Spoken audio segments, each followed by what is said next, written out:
तर कुंभमेळा मंत्री गिरीश महाजनांना सुद्धा खड्ड्यांचा त्रास झालाय। नाशिकच्या म्हसरूळ मखमलाबाद रस्त्यावरील खड्डेमय रस्त्यावरून महाजनांचा ताफा गेला आणि याच खड्डेमय रस्त्यांवरून प्रवास करताना आरोग्य विज्ञान विद्यापीठात पोहोचता जाहीर कार्यक्रमात गिरीश महाजनांनी स्वतःच खड्ड्यांबाबतची कबुली दिली।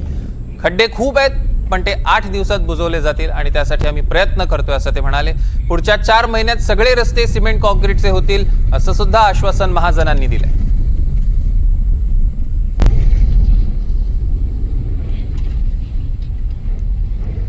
या संदर्भातले अधिकचे अपडेट्स आपण घेणार आहोत। प्रांजल कुलकर्णी आपले प्रतिनिधी आपल्यासोबत जोडले गेले आहेत। प्रांजल, नाशिकमधल्या खड्ड्यांचा प्रश्न तर आपण सातत्याने लावून धरतोय गेल्या कित्येक महिन्यांपासून आणि आज स्वतः महाजनांना सुद्धा त्याचा त्रास झालेला आहे, त्यांनी कबुली दिली आहे। काय अधिकचे अपडेट्स?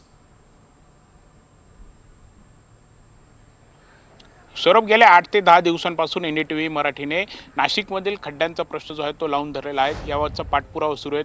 आपण जर बघितलं तर सर्वसामान्य नागरिक हे त्रस्त झालेले आहेत, ते आपल्या प्रतिक्रिया नाराजी व्यक्त करतायत। विशेष म्हणजे नगरसेवक देखील कुठेतरी अधिकारी आमचं ऐकत नाहीत, महापालिका प्रशासनाविरोधात ते नाराजी व्यक्त करतायत, फ्लेक्स हे लावले जात आहेत। मात्र हे सर्व काही असताना आज चक्क स्वतः कुंभमेळा मंत्री, खरं तर नाशिकला पालकमंत्री नाहीत, मात्र तेच खरं तर सगळी जबाबदारी खरं तर स्वतःच्या अंगावरती घेतली। त्या गिरीश महाजनांनी आज खड्ड्यांचा त्रास जो आहे तो अनुभवला आहे। नाशिकच्या महाराष्ट्र आरोग्य विज्ञान विद्यापीठामध्ये वृक्ष लागवडीचा कार्यक्रम होता आणि यासोबतच नशामुक्तीचा जो कार्यक्रम आहे त्या कार्यक्रमाला गिरीश महाजन येत होते।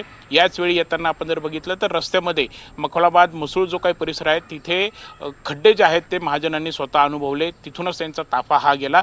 दरम्यान नंतर जर बघितलं तर आरोग्य विद्यापीठाच्या कार्यक्रमामध्ये महाजन यांनी स्वतः कबुली दिली आहेत की नाशिकच्या रस्त्यांवरती खड्डे खूप झाले आहेत, 8 दिवसात ते बुजवले जातील। यासोबतच पुढच्या 4 महिन्यामध्ये सिमेंट काँक्रीटचे पूर्ण रस्ते होतील असं देखील त्यांनी बोलून दाखवलेलं आहे। त्यामुळे एकंदरीतच बघितलं तर जो काही नाशिककरांना त्रास होतोय तो स्वतः त्रास आज गिरीश महाजनांनी अनुभवलेला आहे। आता पुढच्या 8 दिवसात खड्डे बुजवले जातील हे खरं तर महाजनांनी सांगितले। त्यामुळे आता 8 दिवसामध्ये खड्डे बुजवले जाणार का, नाशिककरांची या खड्ड्यांच्या त्रासापासून 8 दिवसात खरं तर मुक्तता होणार का, हे पाहणं महत्त्वाचं ठरणार आहे। कारण जर बघितलं तर आता न्यायालय म्हणजे पोलीस ठाण्यापर्यंत देखील तक्रारी ज्या आहेत त्या जाऊन पोहोचलेल्या आहेत। महापालिका प्रशासनाविरोधात पोलीस स्टेशनमध्ये तक्रारी ज्या आहेत त्या वकिलांकडून दाखल करण्यात आलेल्या आहेत। त्यामुळे कुठेतरी खड्ड्यांचा प्रश्न जो आहे तो पेटलेला आहे आणि असं काय असताना आता गिरीश महाजनांनी स्वतः म्हटलेलं आहे 8 दिवसात खड्डे हे बुजवले जाणार आहेत। मात्र यासोबतच त्यांनी स्वतः देखील अनुभवलेले आहेत आणि म्हटले आहेत की नाशिककरांना खरं तर जो काही त्रास होतोय, खड्डे खरं तर किती झाले ते तुम्हाला माहिती आहे, हे गिरीश महाजन देखील म्हटलेले होते। निश्चित असा प्रांजल, या संदर्भातले अधिकचे अपडेट्स आम्ही तुमच्याकडनं घेणार आहोत। तुर्तास धन्यवाद। दरम्यान यावर गिरीश महाजन यांनी काय प्रतिक्रिया दिलेली आहे बघूया।